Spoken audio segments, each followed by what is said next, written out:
Welcome back, everyone, to another episode of the Lancescurv Show. Wow. I don't know how I get my topics. They just come to me. It comes to me in conversation. It comes to me in maybe a spiritual download.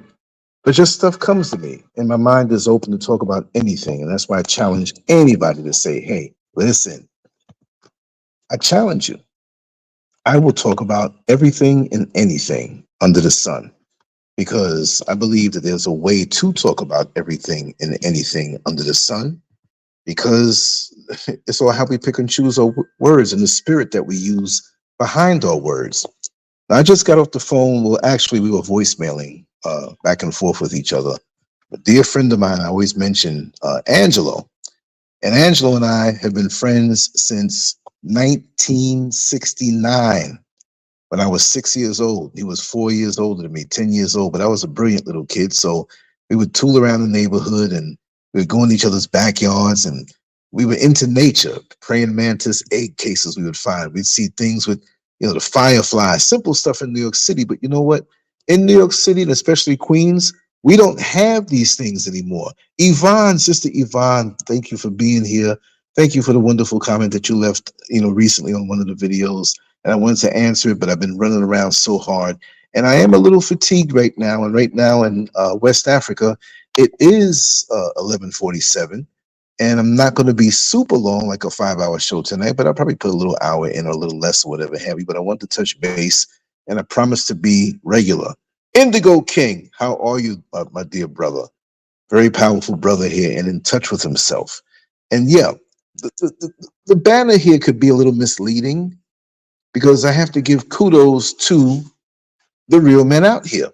Now, you make this thing and it's like, okay, maybe these guys may not be looked at as the most eligible, desirable, whatever. And I'm not throwing judgment on anybody, right?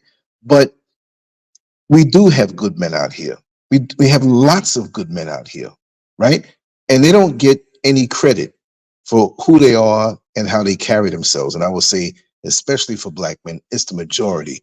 But again, with these deadly algorithms, how we're portrayed in the media and the movies and entertainment, a lot of us soak that in, and the rest of us, or some of us, may get into it like it's life imitating art. They put it out there and we follow through with it, with the mentality, the thug mentality, the womanizer mentality. We're all not like that.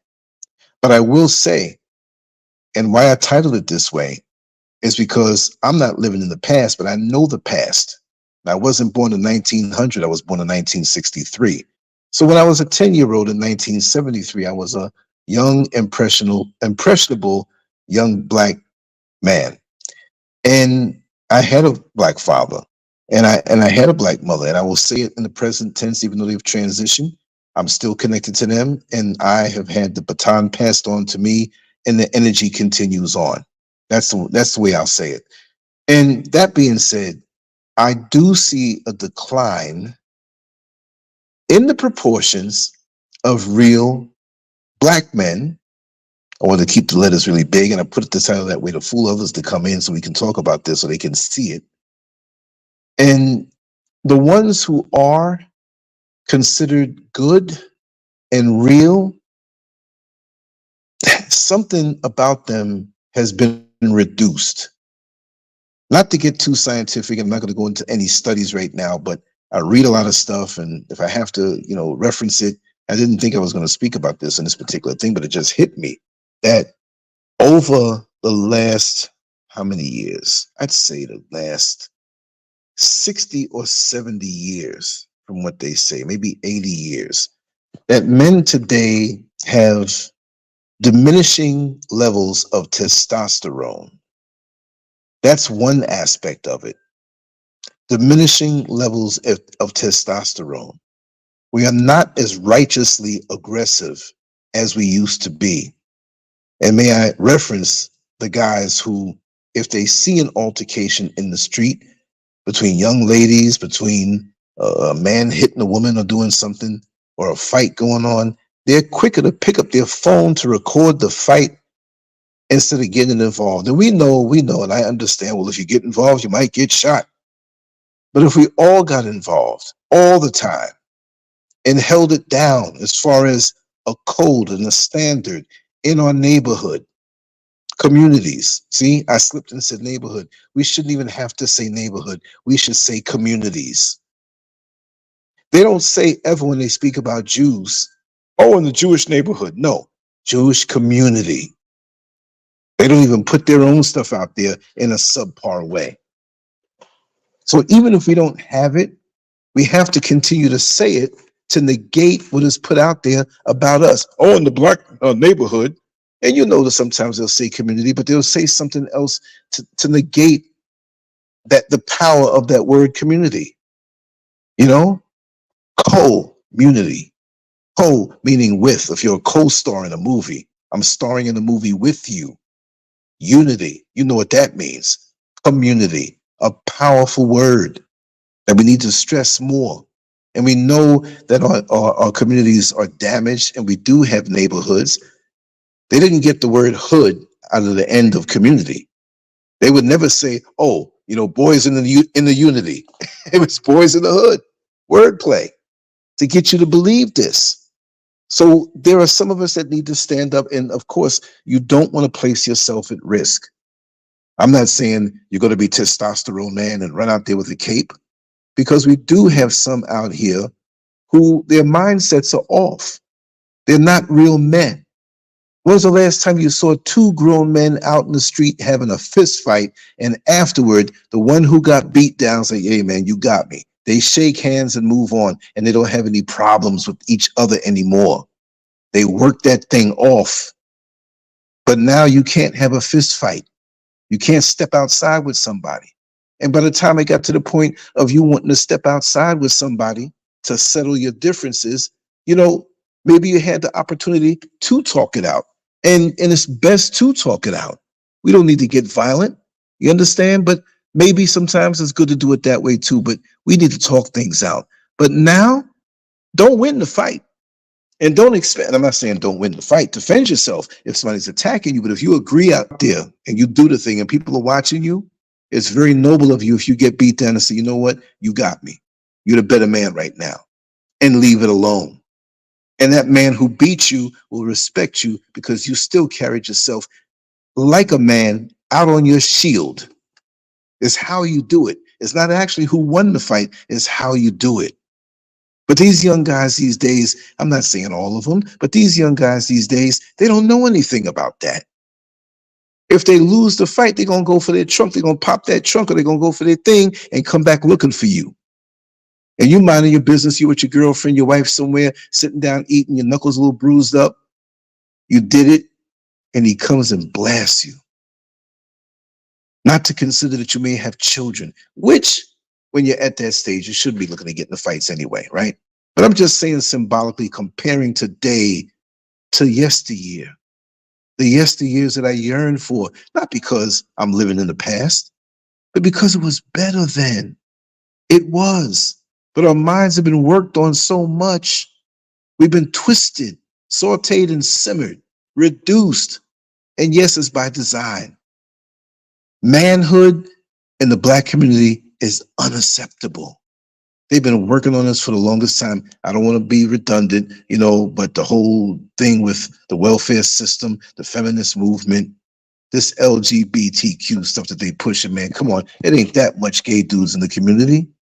You see them, they're flaming. But why is it so hard to be a real man? Oh, they can be a male, and they need to hold it down too in the community from what they see right and wrong. You go on in your bedroom and you do what you want to do. It shouldn't be where I know it anyway. Look, we all have differences. We all have different things we like and we do. Look, I'm not going to knock you for that. Keep that stuff in your bedroom if that's what you do. But as a real Black man who has a duty. You see some of these white dudes that live out in the Midwest and the South, and I have a duty to my country and I'm going to defend my country, even though they're being used by corporate America, right? Even though they're being used, now it's about to pour down raining right now. And I may have to step away so I can close some of these windows. If it comes down really hard or sideways, I'm going to listen out for it. Because it was just so windy. I knew a storm was coming. It's one of them night storms that make you sleep too. You fall asleep, you wake up, it's storming. And when the storm's up here, we are up in the clouds. I think this might be a light one, a light, intense one. I'll see. But I have a lot of windows open here. We have a lot of work going on. But I got to say, I'm just pleased with it. And the young men who are here doing the work, they're very mannerable. They're just so mannerable. They're just so, the way it should be, respectful, but that's another subject. But it's really the same subject. And I was speaking about that to someone because we have some people that come around to do work and stuff like that. And it's attitude. They want to do what they have to do. And the way it works up here, I'm way up in the mountains. And I said this last night. If the guys live far away, they actually come to your home, and they sleep there. And they get up early in the morning, 6 o'clock in the morning, and they start working. And these brothers just finished like about 2 hours ago, which was 10 o'clock at night. So imagine 6 o'clock in the morning to 10 o'clock at night. That's a double shift. You know what I mean? And I'm very pleased with the work, and I'm very happy with it. I've been running into a lot of good guys recently and whatnot, as opposed to the ones that want to rip you off. But back to the original, and let me look at some of these comments. I'm so sorry I didn't have a chance. I put this thing together, and I wanted to be dated July 2nd because right now it's 11:56 here, and I wanted to keep it, I do at least one of these every day and upload a oldie but goodie,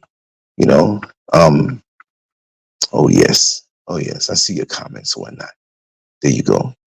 Yvonne and Indigo King. Oh, Peaceful Pulley. Okay, you got lost in the fray. Yeah, you're right, Yvonne. It hasn't happened since you're a little girl.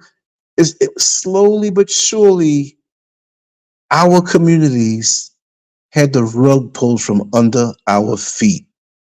And what we see now and what we experience now is nothing of what we're used to. People say, yes, things change, things evolve, but usually it's supposed to evolve for the better, not for the worse.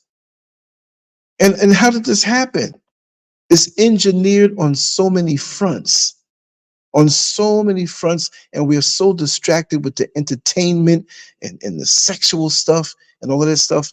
Even the food, we're hooked on the food. Look, even in the natural, we've been hijacked. Okay, the sexual, it's a beautiful thing. It's a sweet thing.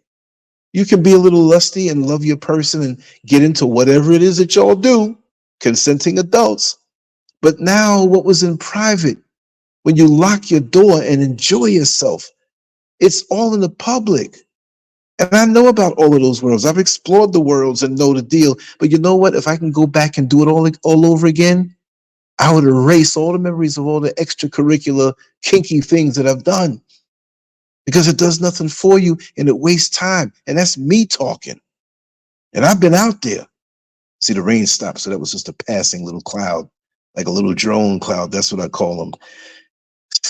It's sickening how we've been destroyed. But the real men, they had to get rid of the real men first. And the ones who are good men, a lot of them are watered down. A lot of them are subservient. A lot of them are fearful. A lot of the men today may be good, polite men, but they don't have the presence of a man. When that man walks in that room, you could be in a doctor's office waiting room, waiting for your time to get called, and a real man walks in. You may be a woman not even looking for a man, but you appreciate the presence of a real man, and it makes you feel good like, wow, I don't know this guy, but I see how upright he is. I see how he greeted me. He sat down. He kept his eyes where they're supposed to be. He might have glanced you up and down one time, but he's not going to be disrespectful. You saw him, but he's not coming off to you like that. You see what I mean? Little girl walked by with her mama and she almost trips her. He's the first one to grab her wrist and stop her from falling and hitting the ground. And the mother, oh, thank you. Oh, no problem, sister. And the real man is not intimidated by the next man. But a lot of these men today, and I'm going to spell it out. I'm not going to say it because, the algorithm's always after me like I'm a fugitive. But the word bitch is not relegated to any particular sex, right? But these days, we have a lot of man bitchs. We do. They're more quick to gossip. Oh, here come the rain again. They're more quick to gossip and whisper And I know there are some women that do that, but I would not say the overwhelming majority, but for some reason, we've attached that to being a woman thing, right? But it's not. It's sexless. But we have men who are more that today, more envious and more catty and exhibiting what they used to say were female traits. And I would not put that on my sisters, but there are some who are like that. They lost their daggone testosterone, AKA they lost their daggone balls. And that's symbolic because we know testosterone is produced in the testicles. And that's what makes a man, not all the way. The physicality is what comes from that. But when you have a good head on your shoulders and you have wisdom and you have a certain a way of carrying yourself, you know what you represent. You know you're a role model for the children. Even if you don't have any children, you need to walk down the street a certain way with a certain presence. I don't mean a bop or a certain style of walk, but walk with a certain presence and conviction in your heart, and the world will feel it. They will feel it. And they don't even have to say. Now, these little bitch dudes will turn around and look at the real man, not in some P. Diddy kind of way, but they often despise those types because now they feel less than because they see the real thing. And it's not about muscles. It's not about the physical strength, because I've seen some men might have been 5 feet tall, 130 pounds, and when they walk in the room, they have the same effect. And the ladies just look at them and say, wow, what a specimen. And over time, when you see these types of men, what happened to the type of men that cared about the way they looked? In the neighborhood, when we trained at the gym on it's not there anymore, but it was a powerhouse gym on 131st Street and Liberty Avenue, 3 blocks away from where I live, a neighborhood gym, a lot of camaraderie up in there, a lot of good memories. Back 1980, 81, 79, beautiful time of my life. There was an old man, and I'll say old, but he didn't come off as old. He wasn't an old man trying to be young, but he was young at heart. And of course, this man was retired, and I say he's about maybe 80 years old. But he was slender. He dyed his hair. We all knew that. He dyed his mustache. We all knew that. But he was dressed to the T. And I gave him the nickname. He didn't know it. But I said, look at him over there. There he is, the 1930s man. He had his little watch on a chain that was attached that he would put in his pocket, one of them bad boys. The shoes were the original shoes from way back in the day. You could tell, but he kept them repaired and he kept them clean. That was a time when you can buy real shoes. And you kept your shoes. They didn't scuff up by the things that look pretty, the shoes that look pretty. Now, let me tell you something. This rain is coming down hard. I'm probably going to have to go upstairs and close some of these windows, because when the storms come, they only come from one side of the house. They only come from one side of the house. Ain't that something? So I'm going to play one of my songs, and I can't play everything now like I used to because I don't have that account anymore, but I'm going to find my little Farrakhan song that's 6 minutes long, but it's not going to take me that long. But it's coming down. You might even hear it. I got to go upstairs and close these windows. I'll be right back, folks. Be right back.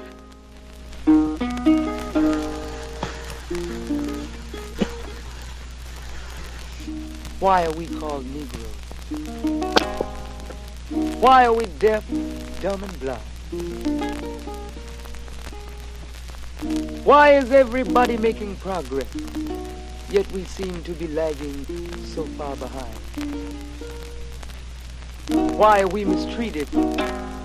Why are we in this condition, stripped of our name, our language, our culture, our God, and our religion? Here in America, all of our religious training has been gotten by the preacher. He has told us of a heaven way up in the sky that we can't enjoy now, but rather after we die.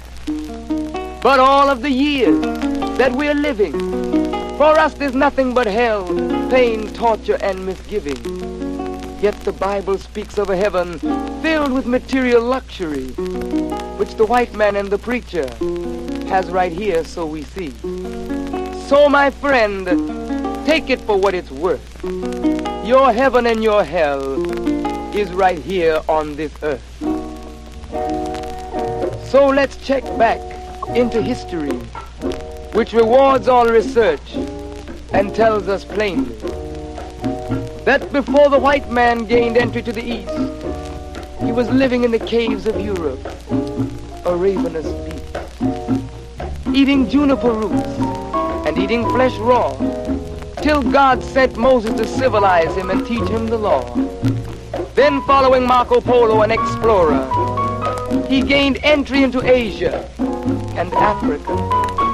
From China, he took silk and gunpowder. From India, he took jute, manganese, and rubber. He raped Africa of her diamonds and her gold. From the Mideast, he took barrels of oil untold, raping, robbing, and murdering everything in his path. The whole black world has tasted of the white man's wrath. So, my friend, it's not hard to tell. A white man's heaven is a black man's hell.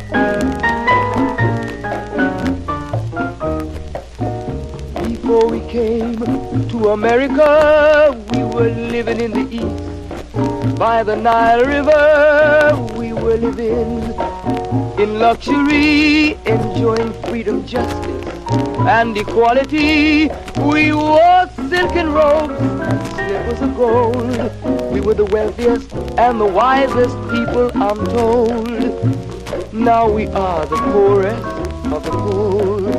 Nobody wants us at their door. So, my friend, it's easy to tell. White man heaven is black man hell.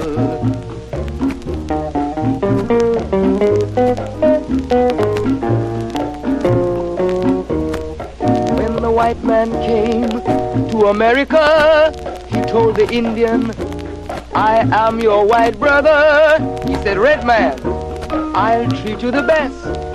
Yet and still he pushed the Indian further west with his white woman. And fire, water, tricks and lies, he stole America. I'm sorry about the pause, y'all. I had to go close more windows than I thought. And that's a good thing. Anyway, here we go. I'm going to continue on. Let me get on back to where I was so I can see this particular screen. And Debo's, yes, yes. Sweet D, I see you. Oh, wow. Yes, yes. There are people who, this song is on so many different pages now. They got the original. And one reason why, I play it because I love it. And that's the song I loved from when I was about 2 or 3 years old. I used to kind of force my parents to play that song before I went to bed, and my imagination was like running wild. I would sit there and look at the record player going around and the needle, and that's kind of like what undergirded my thinking is also what my parents taught me, and things that I saw. So I came up in that era. So that's why I love it so much. But I'm gonna get an account with the sound, where you can play different songs and not get the copyright strike. But for some reason, it's like this song has never been copywritten. So I can play it and they don't give me strikes.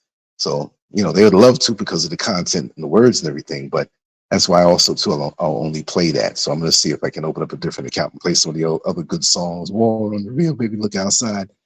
So I'll be doing that soon. But yeah, like I said, I really yearn for that time. I wish the trajectory and momentum of that time manifested and continued up until this time.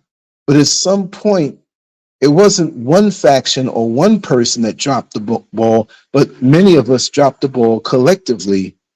And I'm not going to just blame ourselves because it's really a hard battle coming up. And when you look back on it, time, and just like I was speaking to my dear sister about the things that have happened to us, and I'm not saying it in a way where I'm crying victim, but we have never really acknowledged the damage that has been done to our psyches, that has been passed down, really and truly. And we're not a fearful people. We are mighty. For us to have gone through what we went through, imagine being ripped away from your family. And I know some of your own people, soldiers of slavery. Yes, but technically, I got to pull back that Vibert Muhammad Issa White explanation, because you know he's a history professor, and we did a show where he broke it down excellently. And the people who pushed that now understood what it was, and that's a way of getting away and turning the point against and relieving themselves of any kind of guilt. Because trust me, they got guilt. It's in their system, right? But when you think about, imagine, you know, you're going about your business one day, and all of a sudden you're snatched up. And in the modern day, it's not on a horse and buggy or whatever have you, but you're snatched up and tossed into a van, never to see your family again, never to live that life again. And you're tortured and taken away and put on a ship. They wouldn't even give us a plane these days, trust me. But to be on a ship and you're treated like an animal, and animals shouldn't be treated cruel, but you were an animal now because that's the way they branded you and they wanted to see you that way. You're scared. You're hungry. You're half naked probably. You're stacked up like frozen meat. Whoever's above you that has to go to the bathroom is dropping down on you. You know how frustrating it is when you have a mosquito trying to bite you on the ankle, but you're shackled and you can't scratch that itch. And you got people who you may be shackled to and they're dead. And whoever it is that tosses over the dead body to the side, if they're lazy and don't want to get that key and just take that one body, they're going to toss you over with them. Imagine the terror and the fear and the hunger and the trauma. And it wasn't like a little boat ride. You know how long that had to be? Did they feed you at that time? And if they did, what did they do? Rats on the ship nibbling on you? Could you look? When I went to, I call them the dungeons, because that's what it was for us. You see, Robert Forster, yes, welcome on in. Exactly, you know it. But the smell, that's what got me. We're talking about, this hasn't happened in those cubicles for such a long time in the slave trade, but you still smelled feces. You saw caked up, embedded, saturated feces in the concrete. And that's all it was, concrete. And you had a little opening outside that may have been the size of a desktop computer. And you had so many people packed in. It wasn't like, well, do you have enough elbow room? No. And you're laying on concrete. Could you imagine the coughing, the sneezing, the sickness, the hunger? And where the women were. We love our sisters, but we know that there are biological things that happen every month. There was no care for you then. Whatever had to flow, had to flow. Huh? And you were packed up on each other. Feces and sweat. It wasn't like, well, did you shower today? Would you like a nice shower today? I guess they took their buckets and threw it on them, whatever. Food had to be tossed in. Every man for himself, and you got to grab it. You still miss your family, your mother, your father, your children, your wife, your aunts, your grandmother. You don't know what's going on. Out of nowhere. And you quickly realize that you're probably never going to see them again. This is not make excuses, but I was thinking about that. That we still had or were able to love one another, even though we weren't blood related technically. But those who we bonded with after that trauma, we bonded with. But why is it now that so long after slavery, it's long in this respect, but it's not long ago in actuality? Because when you look at it, and I'm going to come on back to the topic and everything, because this is part of the topic. When you look at it, we look at it, back in the 70s, I remember we watched Roots. I think it went on for like a week. And it wasn't an hour. I think it was maybe 2 or 3 hours. I'm not sure. But we had neat little commercial breaks. A couple days went by, they went through generations. And it was a neat little package that showed some things, but not as harsh as they would now in the movies now. Because, censorship and things were looked at a certain way. Now it's just a free for all. They let anything go on TV, anything go on the internet, except truth. You better not be passionate about the truth. But back then, it wasn't like that. The life expectancy was low. So in 100-year period, you might have 3 generations. You see what I'm saying? You might be expected to live by 32, 30, 28, depend, because it was rough, no matter how strong we were. So if you go from early 1500s or late 14, whatever it was, let's just say up until, let's just say 400 years, 400 plus years. So if we had 3 generations in 100 years, let's just say roughly, we might have had about 12 in the 400 years. And in that 12, look, the first people who were taken, the trauma they had to face. Now, we all had to face trauma, but remember, those who were 2 and 3 generations into this thing, they woke up with it as normalcy. It wasn't normal, but this was reality that they were born into. So they had their little, they still were ripped away from each other, but not like when you're ripped away from your own country and it's hot and it's nice and you got fruits and vegetables, you speak in your own language, and you had disputes with different tribes, but it wasn't to that magnitude.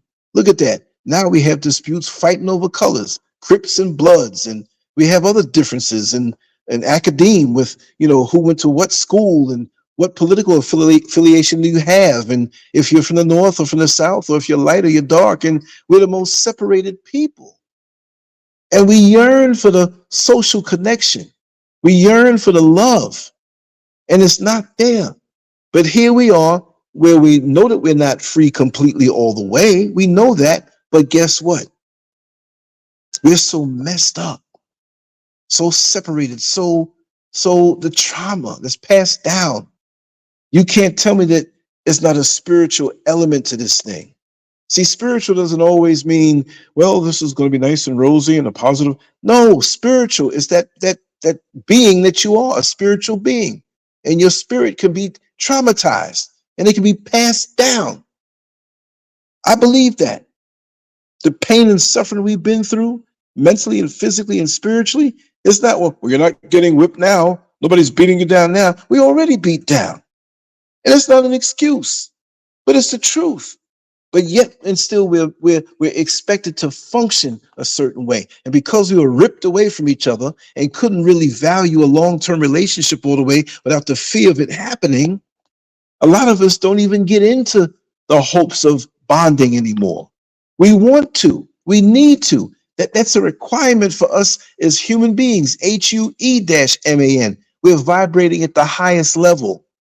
And that's a requirement. That's a necessity. That's mandatory. But we can't seem to get away from our own selves because we get scared. I know brothers who would love to be with a beautiful woman and dedicate themselves to her and commit to her, but deep down, he's not going to say, oh, you're scared. I'm scared. But you're scared. You're scared to open up. So you go but so far. You get the goodies and the cookies and the charms. You tell her a few sweet nothings. You act right for a little while, but you're off to something else. Well, I'm not making excuses for your behavior, brother, but there are reasons for that. And we got to look deeper than just the surface, right? We have real good men in our life and in our lives and in our community. And I would say the majority are. But there's some of us who are so damaged, and even the good men can't all the way be real men all the way without some type of stigma surfacing, something going on in our mind that keeps us from vibrating all the way, some struggle, and they go say, oh, what's wrong with those black men? What's wrong with them niggers? What's wrong this and this and that? And like I say, we can only, and I'm not saying this is for everybody, everything I say, that I'm talking about every man. I'm just throwing things out there because I feel like I'm about to get on a roll. But and I've said it before, and I'm going to keep saying it. We get on these dating apps and you offer yourself as a well-hung black man. Why would you use words like that? Well-hung. Well, weren't we well hung? Even if we weren't well endowed between the legs, most of us were well hung and burned. And they watch us. And they put one leg on one horse rope and rip us apart for sport and play. You know how many trunks, the chest, the trunks that have black body parts dried up in them? Because it was a thing to get body parts of the black man. Well, I got a finger. Well, I have a penis, right? I have a toe. And they peel off the body parts, and it was a souvenir. And we're supposed to bow down to these people, and they call us animals. And they know. Some of them go to their great-great-grandfather's chest or things like little keepsakes, and what's this? Oh my God. And they know what's in their bloodline. I'm aware of them, but I'm not focusing on them no more. We got to deal with healing ourselves. We got to bring back the staples in our neighborhood. And so many of the men out here talk about how bad the woman is. Well, how can a woman be good when the man is no good? And I'm not saying all men, but the perception. And they try to do and deal with some of the brothers who are damaged, and now they want to throw off on all black men and go run right to the devil that they should be running away from. Well, I'm going to have it better and I spoke about that. I recorded a conversation earlier, with Sister Judy. And we touched on that. And we got cut off. Electronics, something happened. We're going to have to continue that because it was flowing real good. But they have a sick fetish on us. It's almost like you hate us, you don't like us, but you want to be us and you want to be with us. See, it's okay to have us as an object of pleasure for your late night fetishes. We've been fetishized. The black man and the black woman. You don't like us, but you know how many times in my life I've been approached by white men that they want to see me go lay down with their wife? Me, Lancescurv, white men. Because of the body and look that I had when I was younger. And they ain't not going to walk up to you, hey, how you doing? I want you to screw my wife. They're not going to do that. You meet them in the gyms and they befriend you, or a common place like work, and they have to be careful. Hey, you want to come over and watch the boxing match? We're going to have a few fellas over. And you go over there, ain't no other man there except him and his wife. And she's sitting there half naked. You're like, what the hell's going on? Breasts start falling out and robes start falling off. Then he tells you, look, I'm going to tell it. This is not the time to tell that particular story, all those other stories, but yeah. And plus I had a little baby gift of discernment when I was younger, and I always knew, and I still have it. It wasn't no baby thing. I just said that for a joke. I could read people. I don't have magic powers now. I'm not like the mighty Kreskin. Remember Kreskin, the white man back in the 70s who used to tell the future and predict things and read your mind? Supposedly. If you don't know who it is, you can Google it. It's Kreskin. The great Kreskin. The music show, right? But I'm not like that.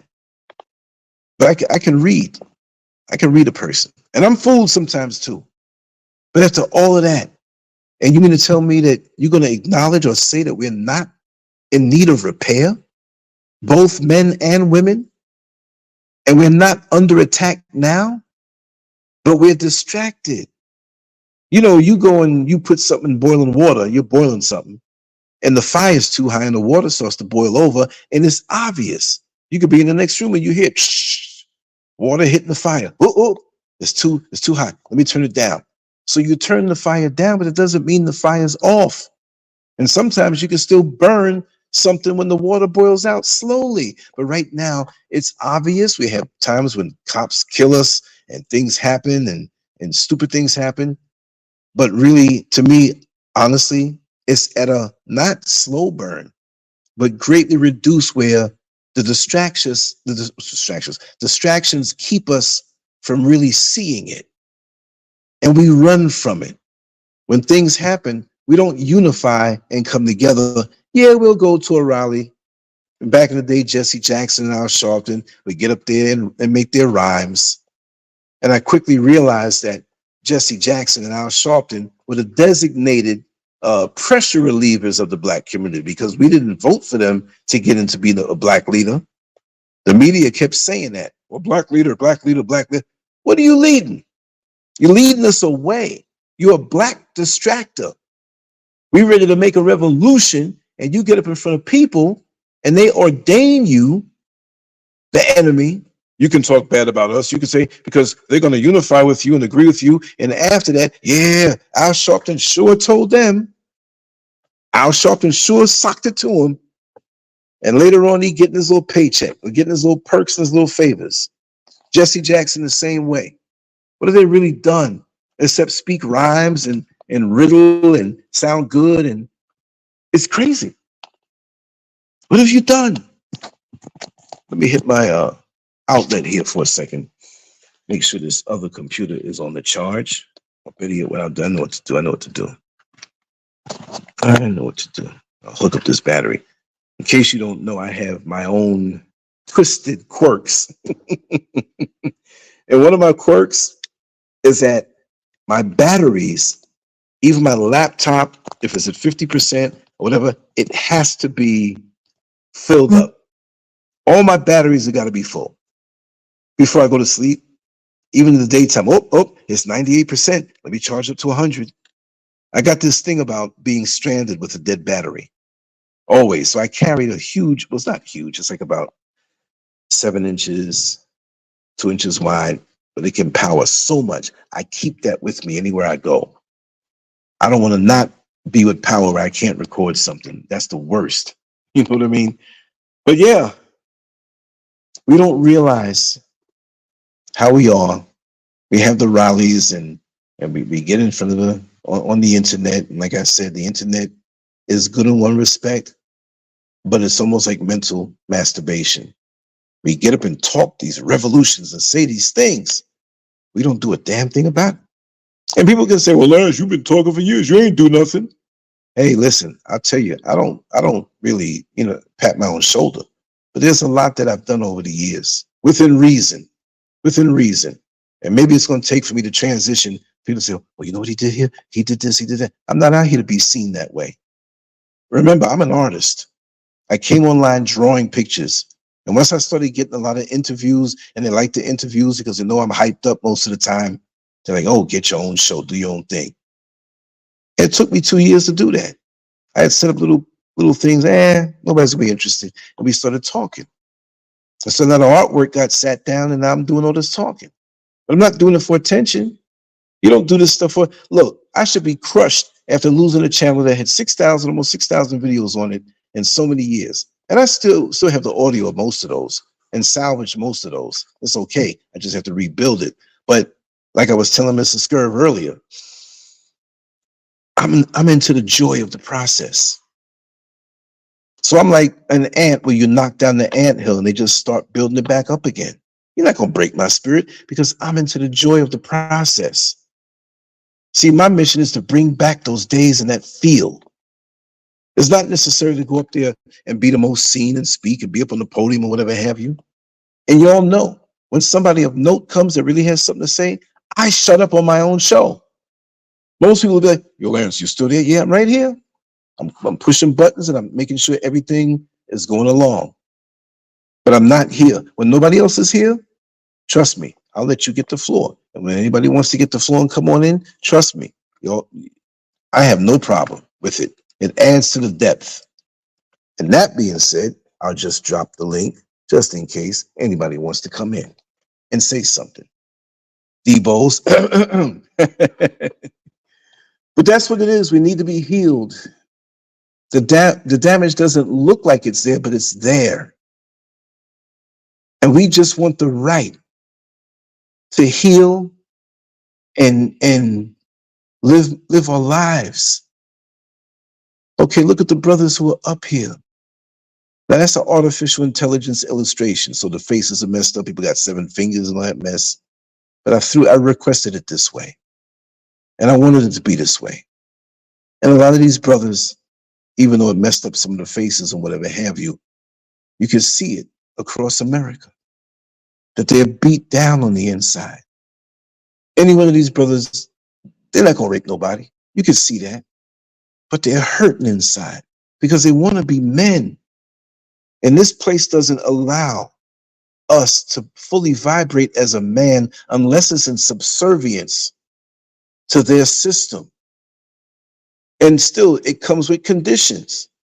It's not like, well, just go ahead and be. No, because they don't want us to police our own neighborhoods. But you go in Brooklyn, and what's the area there? Crown Heights, or next to Crown Heights, or maybe Crown Heights. You're part of Crown Heights. You're the Jewish community, and they have their men that are there with the walkie-talkies patrolling in cars. They'll even harass you to the point where you need to get on your side of the street. You know, but one thing that's good, right close by, you have a black Muslim community, not the Nation of Islam per se, but I remember them standing out on every single street corner, standing there. And that was such a good feeling to see that as a young man, that you can mold yourself after this. They were the superheroes. Of course, I collected comic books, and I knew the comic books weren't real. But these men were the real superheroes. And they're the ones that we looked up to. They're the ones we felt good about. If our mothers had to go to the store for some reason, if we were little boys, little girls, and our fathers were out working and they had to go get something for us because we were sick, we know that those kind of men are out there, and they're going to walk your mama back home. I've done that many a time. I remember, and I told this story before, but since a lot of these videos are gone, and some of them are still there, but it's going to take a while to upload all of them or whatnot. I'm taking my time. That when I drove the dollar van in New York City, in Queens, in Jamaica, Queens, Richmond Hill, South Ozone Park, and other areas too, depending on if they needed us or whatnot. It was, you're on your own. You had your van, you had your papers straight, and you ran along the bus routes. And people said, oh, you pay $1 to go all the way down here, and there's 7 of y'all inside my van because they had a 7-passenger van. Some people had 15-passenger vans, but it was more money for insurance, more upkeep, and there were longer bus routes, right? So people thought, oh, $7 going up, $7 coming down. But by the end of the day, usually I had them at $300, $350, $400. Sometimes you get some cab runs. But we didn't see how powerful that was. I had to leave my job because it was too good. And of course, you have to gas up and keep up the vehicle and tune it up more and change the oil more. But it was good. And when I was out there, I learned so much. I mean, I already knew because I was a grown man by then, but being in the streets and being up in my community 24/7. And I mean, I had to sleep, but I would put in some hours. And a lot of the guys from the Caribbean, a lot of the guys from Africa who were out there doing it, there weren't too many Americans doing it. You know, Black Americans, because a lot of Black Americans looked down on, oh, you're just a dollar van driver. But they didn't realize how much money these guys were making and send them back home. And I understood and saw the true camaraderie that can be. Those were some of the most beautiful times in my life. To drive through the neighborhood, pick up people in the morning rush, in the evening rush, all through the day. I never took no breaks. I was always out there. And I was talking to people, and they were talking to me, and I was learning stuff. And it was a beautiful, beautiful thing. And I saw the decent men, the real men who were getting up to go to work or to go into their own business or do what they had to do, and how they carried themselves. I remember that. And I remember even years before, you'd go to the barber shop, and it might be a very shapely, well endowed, you know, I'm being nice, beautiful woman bringing her son to get a haircut or get his hair cut. And everybody there addressed her properly. And the son was there. And even when she came to pick up the son and she left and turned around and everybody saw what was going on, they saw the wagon that was being dragged, if you know what I mean, nobody said nothing out of pocket. All you heard was, that woman, beautiful. Yeah, she is. Nothing lewd. Nothing about her ASS. Nothing about, I want to hit that. These were gentlemen. They had the same desires. It caught their eye. Listen, I'm a married man, and I see things. I'm not looking, but it catches my eye because that initial spark that you must control as a man. There are many married women who see a good-looking man and say, oh, my God, he's a good-looking man. And that's as far as it goes. Yes, I see this. And me being in Ghana, the land of the backsides, no, I'm not, it's not just about that, but I had to say it that way. I had to say it that way. But you still control yourself and have manners and be a gentleman. But at the same time, you're a warrior. At the same time, you're the real police for your neighborhood. Get out of here, police. We don't need you here, right? Now you call them when something gets out of hand, but we can handle most of what goes down here. We nip it in the bud. Our very presence does that. Especially when you're hell bent. I don't mean to say hell, but you hell bent on order.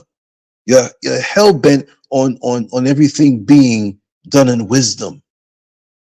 You determined. I don't care if in the daytime you're the bus driver. I don't care if in the daytime you're the mailman. I don't care if you just shine shoes at the courthouse for the white lawyers and defense attorneys that are going inside there and the judges. When you get back to your community, I don't care what it is on how you do to make money. You a man. You a real man. And there ain't nothing going to go on out here in my streets out of order. And if all of us thought that way, imagine how it would affect the young men if we take time and talk with them before they even get a gun in their hand, before they even get drugs in their hand. I remember when I would go to Home Depot, when I was fixing up my house in New York City, at the time when I was driving a dollar van, I had picked up this pickup truck, guess what, for $100. $100. It was a hoopty.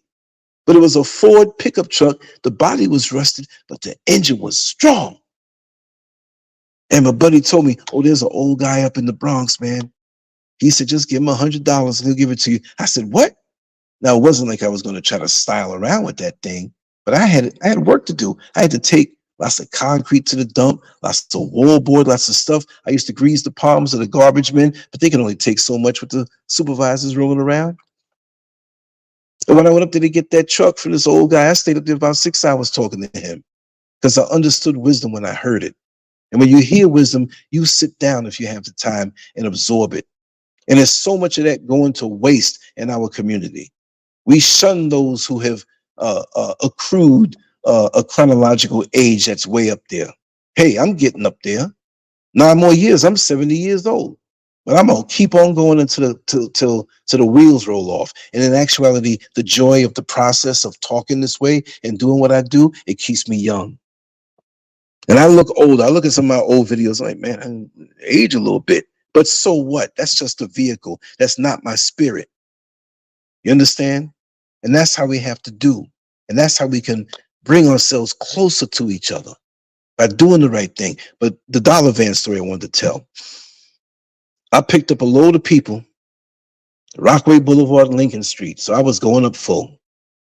And I get to 135th because Lincoln goes right into 135th and ends, and you go up 135th Street. You're coming up past 111th Avenue and skip. There's no 110th and there's 109th. And as we got to that intersection, I saw a young boy knock a woman down and snatch her bag and run. You know the most beautiful thing? The most beautiful thing wasn't nobody taking no daggone, well, we didn't have back then camera phones. This was exactly 96, late 95 or 96 or early 97. And I think there were phones that were advanced, but it wasn't like it is now. Nobody said anything. There were 2 black women and 5 black men and myself. I pulled the van over and I put it in park because I saw the kid and I was going to get him. And the 2 ladies jumped out and they ran over to the woman. But the brothers, who all appeared to be in a corporate garb type way, dressed in that way, they took off their jacket, they threw it in the van, and I turned around and there were 5 brothers running behind me. We weren't going to this young kid. We realized it was a young kid. We weren't going to beat him up, but we were going to get that bag back. And as we got him, and I got my hands on him because I was there first, van was all open, forgot the keys were there. But there were other drivers who stopped. They were looking over my van. People left their valuables in there. But there was more of a sense of community. At that moment, we rose to the occasion. Wasn't nobody whipping out. Well, we didn't have phones, but if we did, none of those brothers were gonna whip out a phone. And you're supposed to police your place. That little boy knocked that woman down. I grabbed him. He turned around, and I knew this little boy. He lived up the block from me. This was 135th Street. I lived on 134th Street between 105th and 107th Avenue. And this was like a 1 block over and 1 block down. This was a good kid. And I'm like, what's going on? He was crying. And he said, look over there. Those 2 boys, they pulled a gun on me and they told me I had to go snatch a bag. And it was true. They had a gun. It was 2 of them, but one of them had a gun. Do you think that stopped those black men from running over there? And so the cops got there so fast and they held them guys down. Them guys, they knew you can shoot some of them, but you ain't gonna shoot all of them. That was a very beautiful morning for me. And later on, I really went home and I cried a little bit. I'm very emotional that way, but don't think that I'm weak because I'm emotional. I'm passionate. I was saying, man, that was so nice. Not that he did that to the woman. The woman wasn't injured and everything was explained. And I knew the little boy's parents. He was traumatized because he's a good kid. But we didn't realize that at the time. Community. When he turned around crying, I had my hands on him. These other guys realized it was something wrong. So they knew. And when he said that, and saw those other 2 guys over there standing in the doorway across the street, they tried to run. Oh, you're not bad no more. You got a gun and you pull it on a kid to get him to snatch a bag and bring it back. And you got him traumatized. You see what I mean? Self-correcting. We didn't even need the cops at that point. But we let them go and arrest the guys and make them do what they do. Because that was the easiest thing. Because those brothers, even though they were sharp, they were dressed, they were ready to get down and dirty. They wasn't having it. And I remember, growing up until the age of 5, I lived in Washington Heights, right? Right there on 152nd Street between Amsterdam and St. Nick, right where Convent Avenue begins. And like I always say, I was about a mile away from where Malcolm X was shot when he was shot. That's my root. And the people were different back then. You had all these names, Nicky Barnes and this one and that one. And I've seen him a couple times. He's as a young, but not just that young, but even a couple years after that. And even then, those who were in the drug trade, whether they were on the street, they're selling the heroin, because there was no crack then, they would walk the grandmothers home. They'd tip their hat, and the grandmother, boy, you shouldn't be out here doing that. And you know I don't approve it, and I know your mama don't either. And yeah, okay, you're right. And they'd walk that grandmother home. Make sure she got inside safely. Wasn't nobody coming out from the other neighborhoods to come mess with their grandmother or that mother or that sister or that little girl. If you was a creep looking at the little girl, even if you looked at the little girl wrong and you didn't live around that neighborhood, you might catch a beat down. That's the kind of place that I love. And no matter who you were, when folks were cooking, they'd offer you a plate, even if they were up on the 5th floor. Baby, you've been out there all day. I know what you're doing, and it ain't right, but I know you might be hungry, and I know your mama real good. She's a good woman. I'm offering you some food. Come on and get this plate. We showed love across the board, right? Nobody beat up the dude that had a little handkerchief around his neck and had another little funny-looking boy, not boy, but grown man, and they lock up in the apartment all weekend. We knew what they were doing. We knew what they were. But they still got respect because they respected the community. And this whole thing about religion and I'm a Muslim and you're a Christian, like I said, I've seen it many a times. But I saw this one time, I think it was on Lenox Avenue. I forgot what street, 140 something street. I don't know what. I was a little boy. I was with my father, right? But I saw this. And I saw the original Nation of Islam that used to sell the newspapers. It wasn't the Final Call. It was Muhammad Speaks. It was all about Elijah Muhammad. And these guys, I'm a little boy, they look like they about 13 stories high, 14 stories high, and clean and sharp. And they were walking straight and had the papers. Assalamu alaikum, my brother. Like they say, bean pie, my brother. They wouldn't walk around no bean pies, right?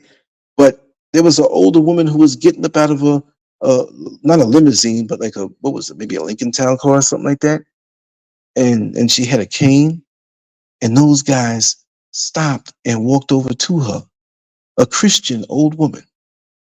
And they grabbed her, or not grab it, but they supported her, and they took their time as she walked and stepped up on the curb and took her time, and everybody was looking and smiling and showing the brothers love. And they walked the women up into and inside with their bow ties in the church. And all I heard was loving remarks. Love you, brothers. Praise the Lord. We're going to get some bean pies later on. That even if we had our different religious paths, we were tied together because we knew more so back then who we were. We knew it. We knew it. We knew that we were connected. We knew that we've been through the same trauma. We knew that we had some of the same obstacles to heal up from. So why bring more pain to each other? Love on each other.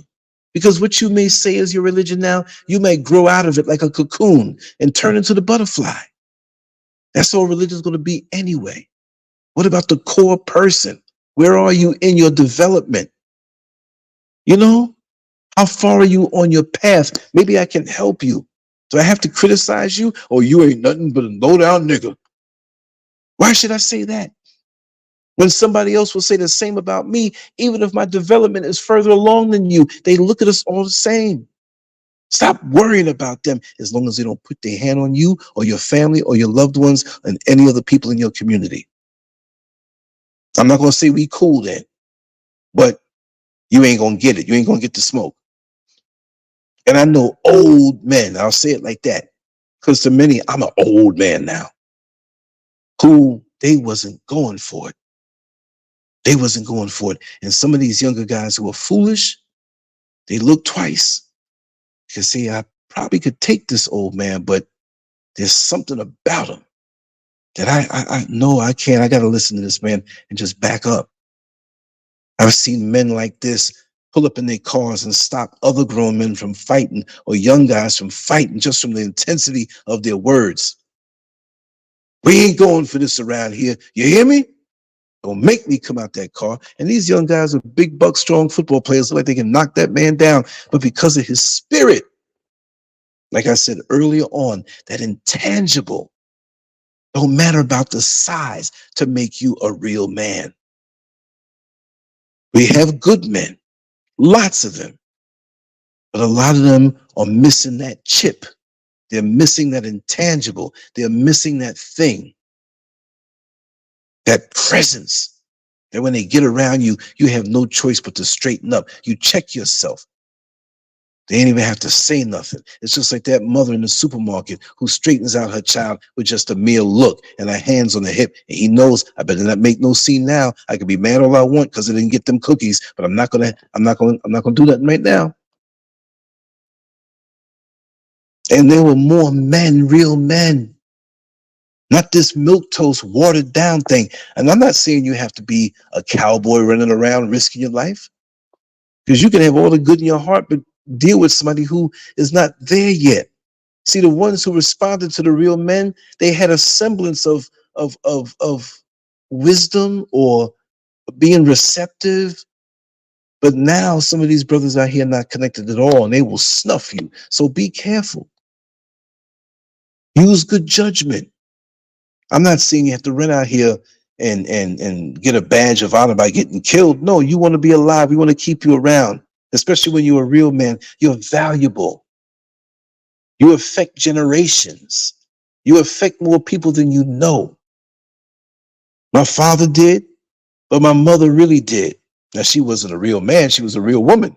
But I remember after she transitioned, the amount of people that knew her from a distance that would come to the door and say, listen, I didn't know your mother, but I was on the bus with her. I was feeling kind of down, and it's like she knew it. And she started talking. She wasn't preaching to me. She was just talking to me in a soft voice. And it healed me up that day. And I would greet her every time I saw her. I didn't know exactly where she lived, but I found out by another neighbor of mine who knew her a little better, that she passed away, and she described it. I was like, oh my God, that's that lady. And for years and years afterward, people were telling me stories of ways that she aided them. Same thing with my father, but not in a softer way that a woman would do. Soft doesn't mean weak either, but in a feminine way, the feminine energy, which we need. And we're so out of balance that even in our own, what's left of our communities, but all of these neighborhoods or whatever you want to call it, we got so many women who have such masculine energy. And I understand. Sometimes you got to raise your children by yourself. You got to make ends meet by yourself. I understand. But this is by design. And the black man is not your enemy. There's going to come a point where things get so rough for us. And I'm going to wrap it down because my voice is going, and I will be back tomorrow night. I've been promising I'm going to do every night. I'm a little later tonight than usual. And for me, it's later because it's 12:51, but it's a little earlier over there. It should be a little before 9 on the East Coast, right? 8:51. But we got to get to a point where we have to look beyond and have a deeper way of thinking. Because if not, the doom is already set for us to destroy us and wipe us off the face of the earth.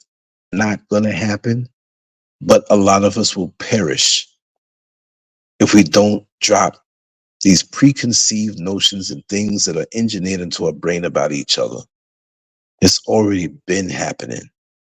Our numbers, while in certain countries may be growing, but other places it's at a standstill and going down. And also the perception of who we are. We got so many black people that would never say that they're of African descent. And they say they're Latino. So that's a whole other group. You have some who say they're not black. They're Aboriginal. And they may be black and Aboriginal because we're the people of the whole daggone planet. So why are we arguing about this? You're melanated. And they got stuff so twisted up now. Will we ever really know? Even these days. I hate to say it, but we're like slaves that were ripped away, or enslaved people who were ripped away from the motherland and made to be slaves. And even though we may know our immediate cousins and stuff like that, how many generations can we go back and know? Because some people, yes, you're Italian, and they can go back to the 1200, 1300, 1400. How far back can we go? Most of us don't even know our real names. And even still, we have so many people here who run to Africa. I didn't run to Africa. I came here, but so many run to Africa. And they want to be something else and get away from having to heal. They don't want to acknowledge what has happened to them. So if I come over here and wear a dashiki and an ankh and say some words and learn a different language, it's all good. You're not going to be able to stick to this over here unless you can face yourself. It's not going to happen. You see me walking down the street out here, I adapted quite well. Even after going through a lot of betrayal when I first got here. And some of y'all who know, y'all know. And doing well. I ain't rich, but we're chug-a-lugging along, and I have my rhythm. It's almost like a boxer who never fought a certain style before. Now he has this next fighter, but they don't have any videotapes. They couldn't study for him. They couldn't get ready for him. But he picked up on his style and rhythm quick. And he beat the man in the second round. So when I got here, I picked up on it quick because my battery terminals are not corroded. I can absorb the energy and feel the vibration. There are a lot of frauds out here who get up on social media and they act like they with it, and they get their tail between their legs and they run back. And if you want to go back, that's fine. But don't front. Because see, you can put me anywhere on the planet. I'm at peace with myself, and I know myself. Did I have bulleted points? Am I reading from something? There's a little article written with the same, on Lancescurv.com. I always do that. And when you do, go leave your comments over there. Because YouTube takes comments down and they mess with you, right? This is not scripted. This is talking, just like I'm shooting from the hip because I lived this thing. And at times when I will have bulleted points, I want to cover certain topics and not miss anything. And most of the time, we're going to have a chop up. Now, sometime in the next few days, my friend Angelo, who I knew from 1969 at the age of 6, he's going to come on. Very interesting brother. And we had a lot of funny stories together growing up. He can tell you a whole lot about me. There's stories that only he can tell. You think I tell funny stories? He'll tell some stuff on me, and I'll tell him, I said, listen, you have permission to tell that story or this story, but there's one I don't want you to tell. No, it's nothing. I ain't got nothing to hide. I've done some jacked up things. I broke a couple hearts, and I've done those things, not venomously. But you don't know. You're young. You learn. I was always a jokester. I was always one in the crowd to make you laugh. And that's my therapy. That's how I get at you. And I am a very serious person. I'm very, very serious behind all of that. I'm not a clown. I'll say that, but I don't like what I'm seeing. And this is why I'll sit up at night, every night, and talk about it in different aspects, different ways. And if it can help to change somebody or motivate them, if it's one or two people, it's corny to sound like that or say like, well, if it's only one person I help, you know you want to help a million people, but you know that you're not going to be received by all them people. No matter how much the numbers are. I'm more happier now because there's no pressure on me. I'm not shadow banned no more. I just cracked over 1,000, right? It's okay if I never hit 100,000 no more, as long as the people that are here are sincere, the cream of the crop. It's like Rocky when he lost all his riches and he had to go back to live in the apartment in his own neighborhood, right? That's the way I feel. And he was greeted with love. So I'm good. This enemy is not going to discourage me because he took some numbers away and try to, destroy videos. I am the video fool. I'm not calling y'all fools. I'm calling him a fool. I'm still here. I can get out there with a bullhorn on the corner and rap with my brothers, and I'm just as happy. And that's what I was doing anyway, long before I knew what social media was. That's what I was doing anyway with the artwork and the writing, long before YouTube even existed. YouTube is a baby to me.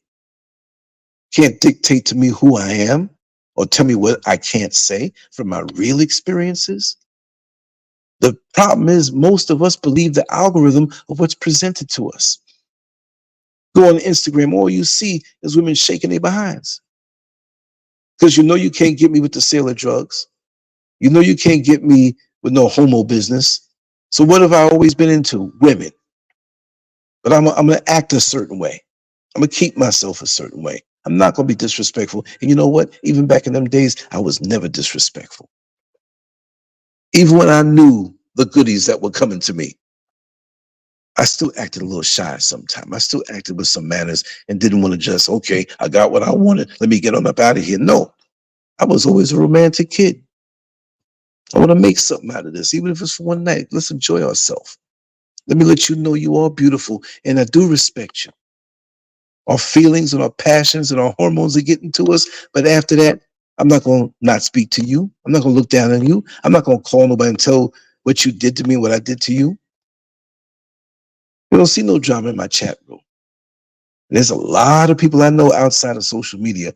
I know more people face to face down through the years and decades than I do on social media. And I know a lot of people on social media.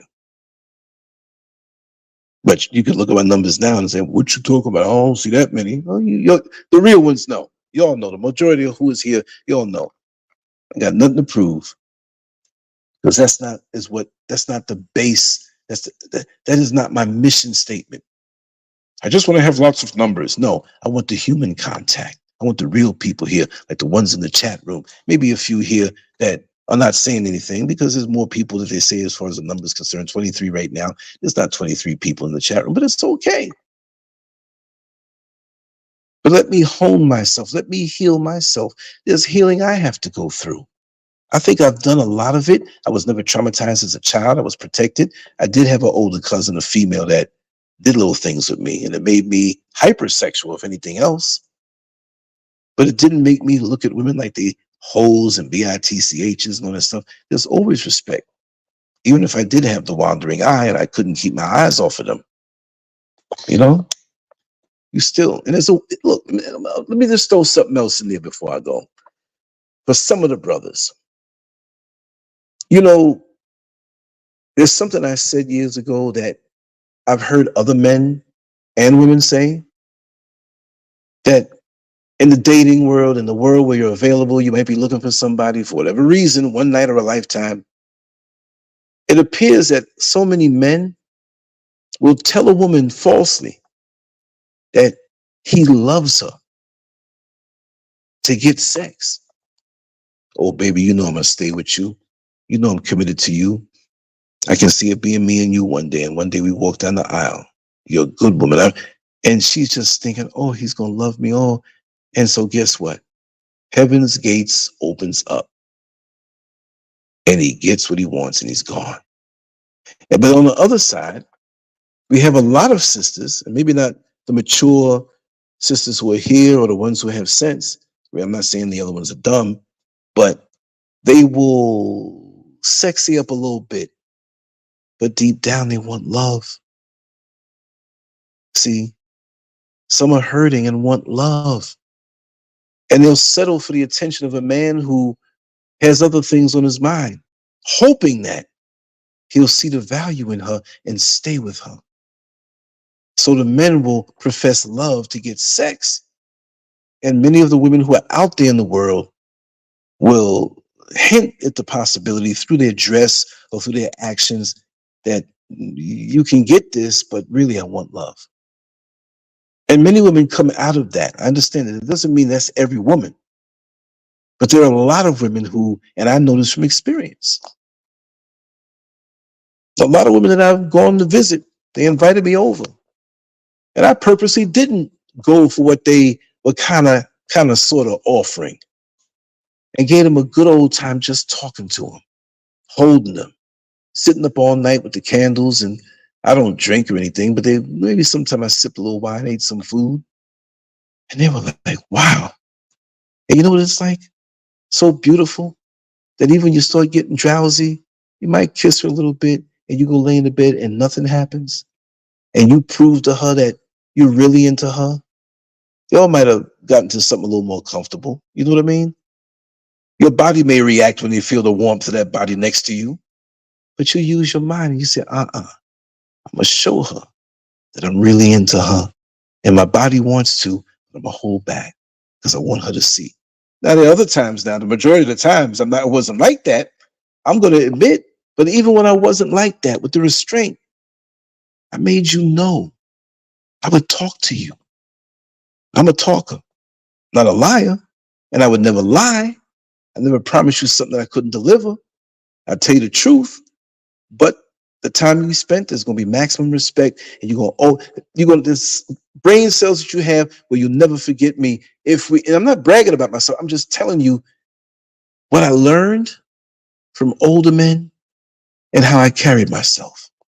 Then there's some people who are a little crazy, little stalkers and that stuff. And when you talk to them straight, they don't understand. You got to ghost them to avoid the problems, right? Because we got cray-cray in the males and cray-cray in the females. And there's always a reason why. When some people see the light that's inside of you, they can't handle it. They think you're showing off. They think that you're better than them. But the light didn't come from you. I didn't make the light that I have inside of me. It was given to me. I could kill it by living a certain way, or I can cultivate it by the thoughts that I let go into my mind and what I meditate on. But if you heal yourself as an individual, and it takes time, it's not like you go and you get something stitched up and in 2 weeks you're healed up. Yes, I don't know if I acknowledge you, Renee Green and Miss D Nice, Diggs, BTW on Twitch, because we're everywhere. We're on Facebook, we're on X, we're on Twitch, we're on LinkedIn, live right now. Also on Instagram, which I haven't even looked at the Instagram chat room. I know there are people there. Oh man, too much to even acknowledge. Too much to even acknowledge. But I'm gonna slide on back over to the other. I got a couple of screens up and it seems like that rain is coming back. It's crazy. But what happened? And the families, man, the dysfunctional families to a whole new level of dysfunction. And you know, sometimes children will be rebellious. We do that when we're children. But you got mothers hating on and jealous of the daughter for dumb reasons. You got fathers sometimes who have sons who they're jealous of them. We all have our time. You got people who are envious of the younger ones. Why? You had your time. You can't be 18 years old forever. I still feel good and strong, but I'm not what I was when I was bodybuilding. Everything was effortless. Everything now is still kind of effortless, except I take a little bit of extra time to get up out the bed and warm the engine up because I take care of myself. But why are we so envious? Why don't we encourage the younger folks, even when they make blatant mistakes? The frontal lobe of the brain doesn't develop all the way until they're 25 years old. So there's going to be a lot of misjudgments. And sometimes you have to pay for it for a lifetime. Maybe with a child, which is never a mistake, but it may be a miscalculation in the timeline. Let's hope you don't get some sexually transmitted disease that you can't get rid of. Let's hope that you don't do something to somebody and get a life sentence. But pretty much, there's more consequences to the things we do now in this world. You can get away with certain things way back in the day, but now you can't do it, especially in this electronic age, computers and chips and cameras everywhere. It's a whole different world that I come from. And you know what? Before I wrap it up, I'm going to say this like I say this all the time. You see how it is today? It could be beautiful with the technology that we have. But I remember a world, like I said before the other night, where the sun shined brighter. Not actually, but as far as the vibration of us between us as a people. Walking down through my neighborhood around the corner, up the block, blocks away, we waving. We knew everybody. And it wasn't always where it was this love, love, love fest. There were other kids that were a little jealous of this one or that one. There were certain parents who acted a little funny. They were there. But overall, there weren't much differences. And I told my friend the other day, I said, you know what? I'll give back the computer. I'll give back the smartphone. I'll give back them little special watches that can tell your heartbeat and how many steps you made. I have one that came with my phone. I haven't figured it out yet. I'm about ready to throw it away. But the bottom line is, if I can get back what we had back in those days, or if I can give the younger folks a taste of what it was like, they wouldn't like the cell phone and the computer and the technology. I'm not blaming them, and yes, I am blaming them also. Social media has made us antisocial. It has amplified the bad things in us and diminished the attributes of the spirit and the heart and the mind that we should have. If I can take folks who are 35 and under around that time, because if you were born in 1990, well, when you were 10 years old, there were phones, and when you were 15, you were in. You were in. Worse, if you were born in 92, 95, whatever, that's all you know. But here comes the rain again. But the organic, fun, vibration from seeing your friend, and you were glad to see them, but these animosities that come up, all these things in our head on top of the trauma that we haven't healed from yet. You see? That's the catch. And many of my friends in my age group agree. If I can go back to that world, that vibration, the full vibration, these youngsters, and I don't mean just teenagers, because I'm getting to an age where if you're damn near 40, you're a youngster. It's twisted, but I'll say it this way, and I've said it before. If you were born as a baby, a newborn baby, and I was already having orgasms, you young. You young. You young. You don't know nothing about that. I was having it already, and you were just born, you young. Not to put you down, because I'm going to need you as I get older, right? But that time and that day where, oh man, we had records, man. 45 revolutions per minute. And we'd all bring our records over to a specific house that was having a party. And they would take the dining room chairs from around the table, move the table out somewhere, and put the chairs around the edge of the room. And you see some strange chairs because they came from next door. I got some extra chairs. I'm going to bring the chairs over there too. Everybody bring their colored bulbs. We in the living room or in the basement playing them old songs. And guess what? Most of the time there was no mixer. The record would play out and you'd have to stop dancing and it's quiet. You standing there waiting for them to put the next record on until we had mixers and DJs and stuff in the 70s, right? But the early 70s, people saying, Lance, didn't you say you were born in 73, 63? What you mean about the early? I was right there. I was right there. Might not have been an adult, but I know the testosterone was hitting my system because I was sure enjoying the ladies dancing. Let me be your rocking chair, rock you everywhere. Let's get it on. Come to me, baby. Ooh. All them good old songs. And then you put the record back on and it had scratches on it. You didn't care.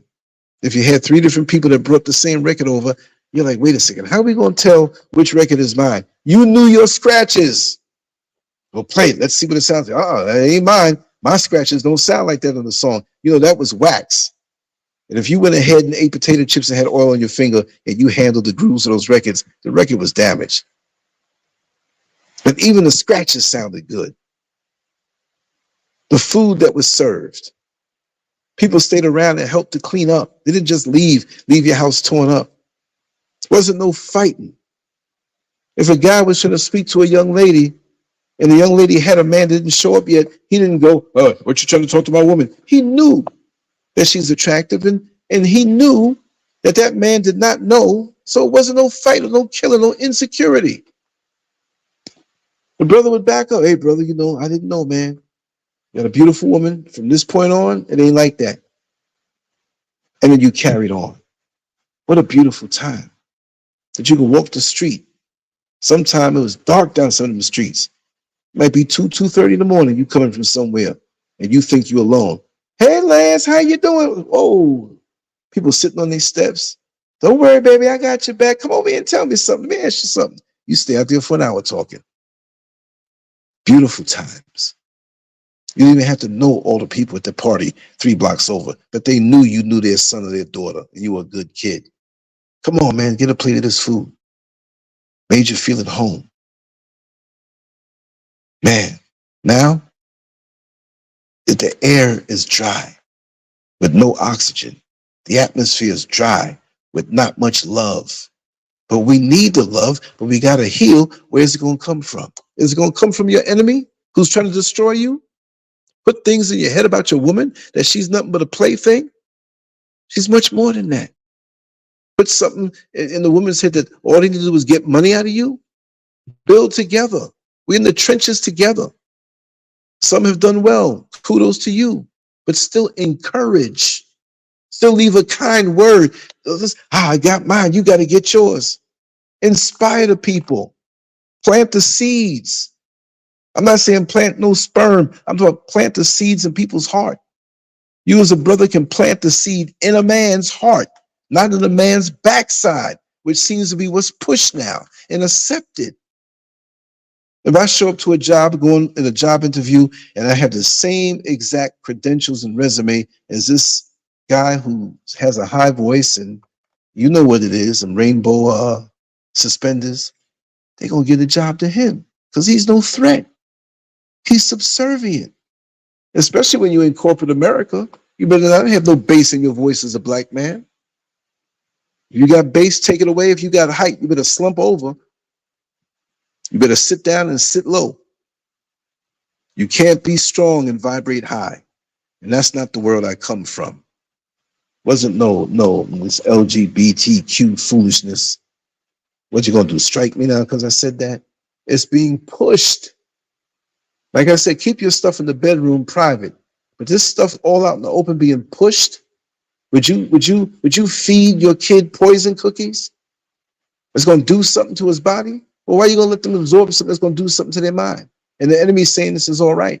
It's not all right. We need straight black family pride. Am I wrong for saying that? No, but somebody's going to feel that way. I'm not against or anti anything, but I'm pro what I am.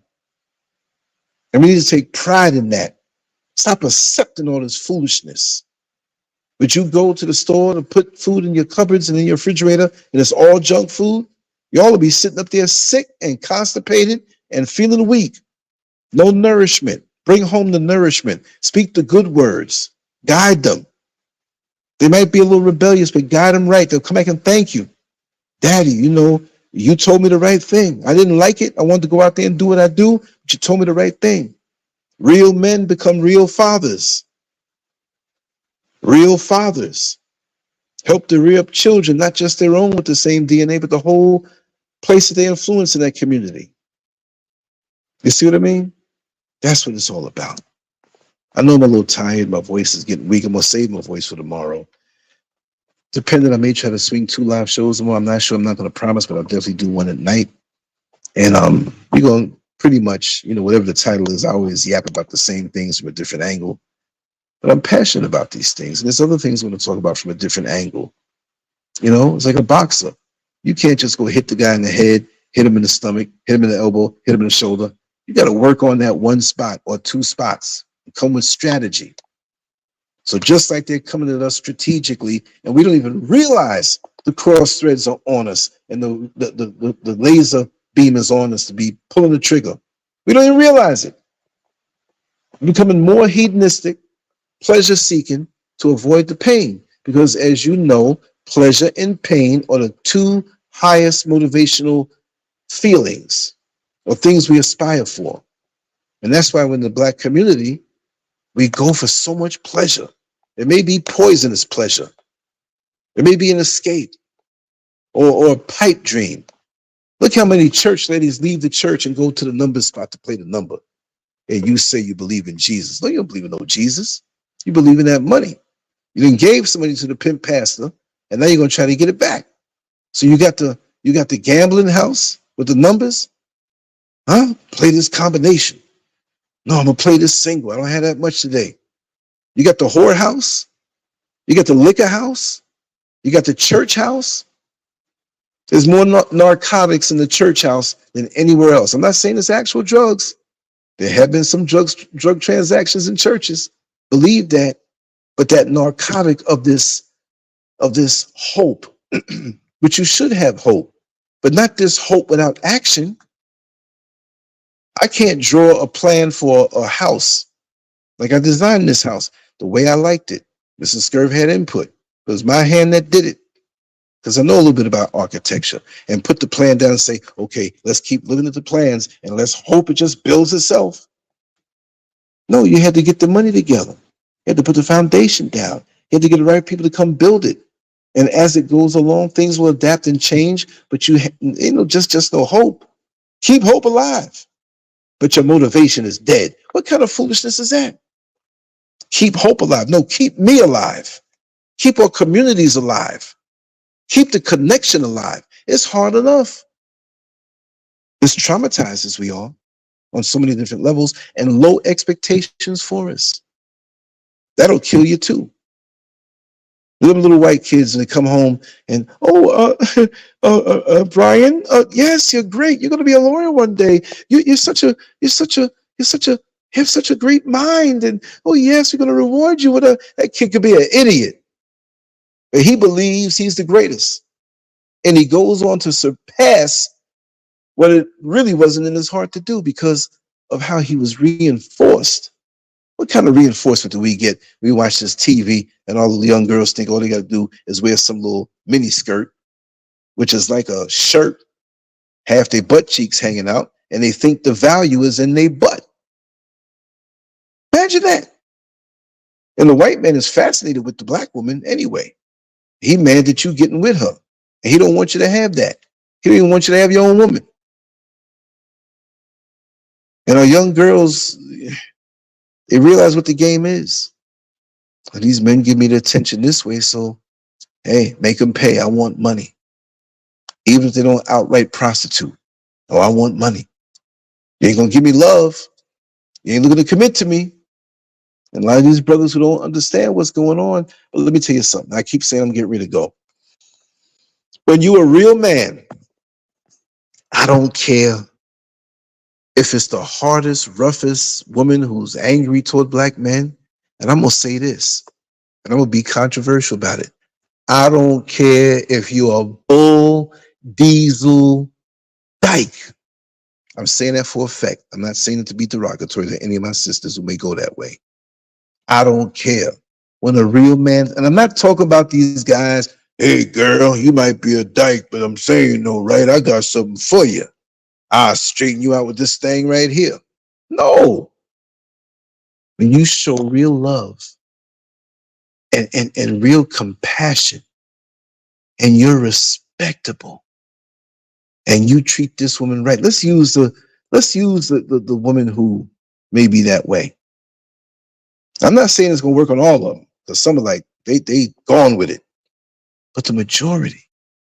Because you see, a lot of our sisters have been hurt and they never knew what a real man was.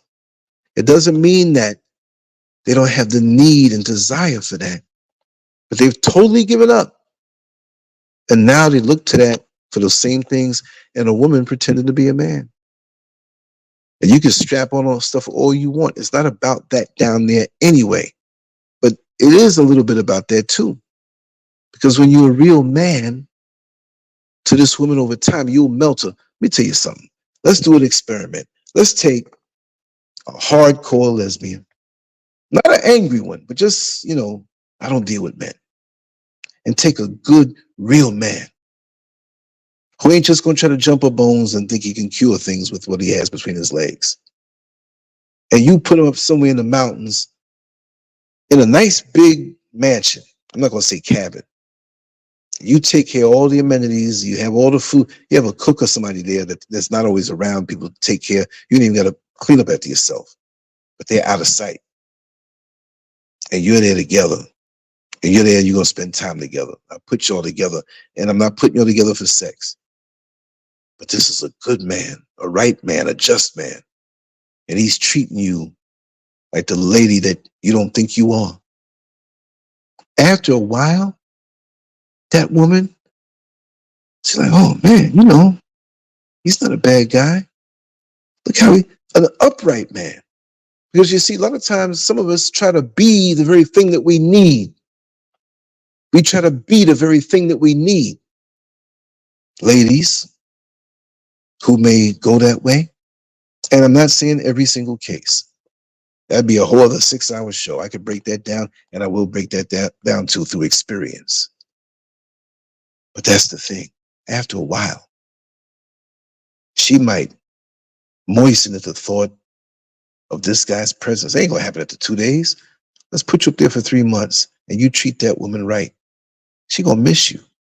She gonna go back to whatever she was doing before, and it's gonna feel strange. The energy, the vibration, the frequency, righteous, real man, the strength, not just the physical strength, but the wisdom, the guidance, the respect. I don't care who you are. And I use that as an extreme example. But we take a heterosexual woman who's looked at as a modern day woman, and I got my money, and you melt them down too. Not to bring them down on their knees to be, oh, you're my master now and I worship you. No, I'm not saying that kind of thing. Because a lot of times we resist the very thing that we need. And a lot of our sisters are hurting so much that they had to do it on their own. They're proud. But why are you so angry? You're angry because you wish deep down, and you're not going to admit it, that you had that wonderful situation where there was balance between you and that man. You see what I mean? It's deep, and many are not going to agree. You don't have to. You can come on the show and we can talk about it. We can set up a show. That's the thing too. If you're driving along and say, man, that'd be a good thing to talk about on the Lancescurv show, call me up. Set a time. Let's go to it. Let's do it. It can be spur of the moment in the conference room, the conference line. Easy to get there. Go to the site, Lancescurv.com. You'll see right there, big behind letters, conference line. Tap it. But only go there when people are there. If you just go there and nobody's there, there's nobody going to be there. But if we say, let's meet up tonight, 7 o'clock Eastern Standard Time, Anybody else in the country make adjustments? This is what we're going to talk about. You can come listen. Don't even have to say anything. I'll see your number, right? You can come on in and use a fake name. It's okay. We need healing discussions, not just pastor worship, celebrity worship, where they get up and talk what they talk and you rah, rah, rah, and ain't nothing happen for your life better. Whatever little piddling of a motivation they gave you from all those slick words to get that money out your pocket for the tithes is gone now. Now you back to your reality. We need more real men day in and day out to undergird effective change, but they have been removed methodically and by design and methodically engineered. This is not by chance. We got dudes out here trying to be something they're not, wearing the clothes of the women they should have. And sisters, stop validating these men and going out and supporting them that way. I'm not saying turn your back on your brother or sister if they happen to be that way or treat them less like a human being, but stop that. You talk about you don't need no man, but you hanging out with a man in a dress. And your little boy is seeing this. And you condoning it and signing off on it. Explain to that little boy what's going on. You're not supposed to hate nobody. But explain, like the way it was explained to me, different things explained to me that I knew from young. So it was no shock when you find out the reality of the world. Kids are more durable than we can even imagine. They can take more than we can ever imagine. But here we come. That's the time when you need to be telling them the real deal. But they can absorb it and they can handle it. But no, we think this baby told you wasting their time. You're not giving them a head start. You're messing them up. I'm not saying be harsh and take your little 6-year-old to a murder scene where everything's taped up and there's blood all over the place and limbs all over the place. No. If they ask a question about it, that means they can handle it. And you let them know to do it and explain in detail. I'm an explaining fool. I'll explain it 50 different ways. So you say, oh, no, okay, I got it. I'm going to make sure. And if you don't know me, you can pretty much tell that by listening to the way we talk over here. Anyway, I'm going to sign off for real. And just want to let you know once again how much of a pleasure and an honor it is to be here with you. And yeah, let's bring back the old days, but not the old days to go back to the old days. I don't want to wear them corny fashions. They were cool back then, the bell bottoms and the marshmallows and the print shirts and all that stuff. I'm not wearing that stuff no more. It's not about that. It's the love. And let's bring back some real black male men, heroes, not flying around in some little leotards or whatever, they cape. But what happened to the Shafts? What happened to the Jim Kellys? What happened to the Malcolm X's? What happened to the Muhammad Ali's?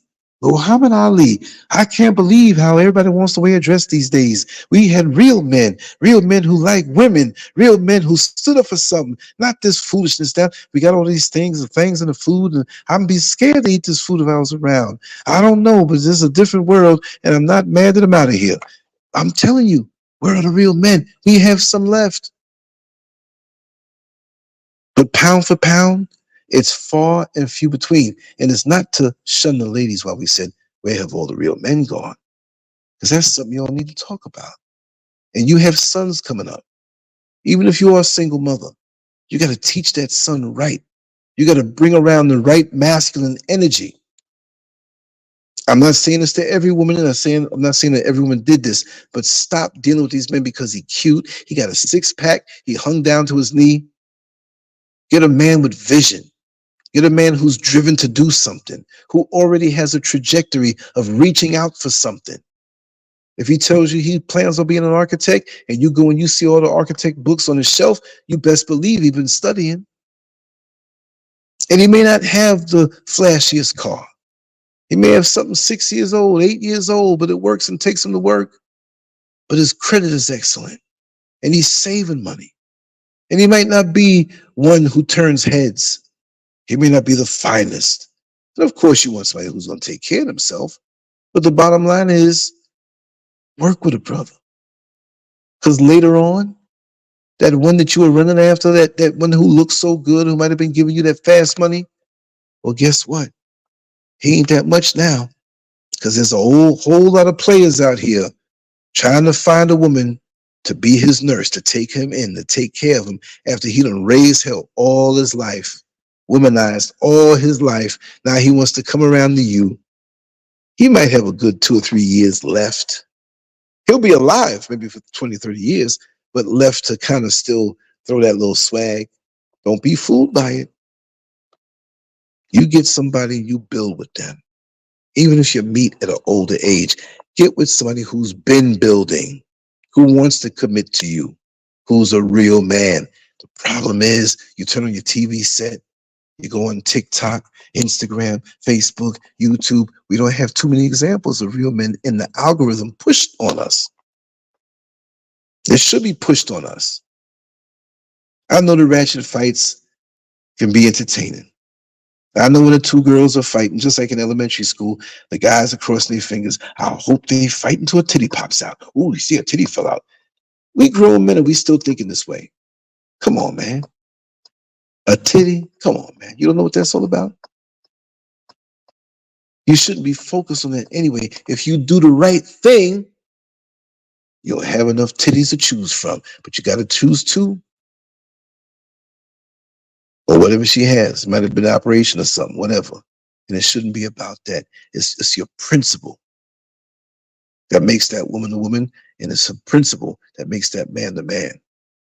You can have fun and do everything you want to do behind closed doors. When you know it's rock solid, it undergirds you to be even stronger and to vibrate even higher. Believe that. Listen, family, I'm going to run. I'm going to hit the sack.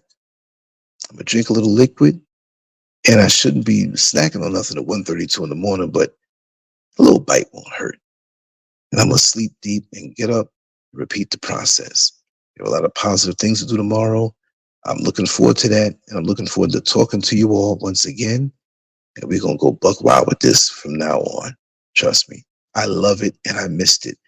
The regularity, because I was always recording stuff and whatever. Anyway, much love to you all. Thank you all for coming on in. Take care, and we'll see you tomorrow night. Even though I haven't set a time, it'll be around this time. In another month or so, I'm going to have a set time. So you know no matter what, it's going to be there. Also, go to Lancescurv.com and register with your email. They changed my email system where I can distribute the shows before they come out. So you haven't been getting those alerts. But for those who don't want to miss the things we do, right into your inbox, go to Lancescurv.com and sign up. It's on the left-hand side, I believe. Matter of fact, let me go look at it right here. I got the screen right here open. Let me see. Yeah. Email subscriptions. Just add your name and your email address and hit subscribe, and it's a done deal. Keep up with us that way, always, right? Let me get some sleep, get some rest, rejuvenate, and I might come up with something early tomorrow, but I have a bunch of things to do, but tomorrow night for sure, all right? Much love to you all. Take care. So long, family. Peace. Much love.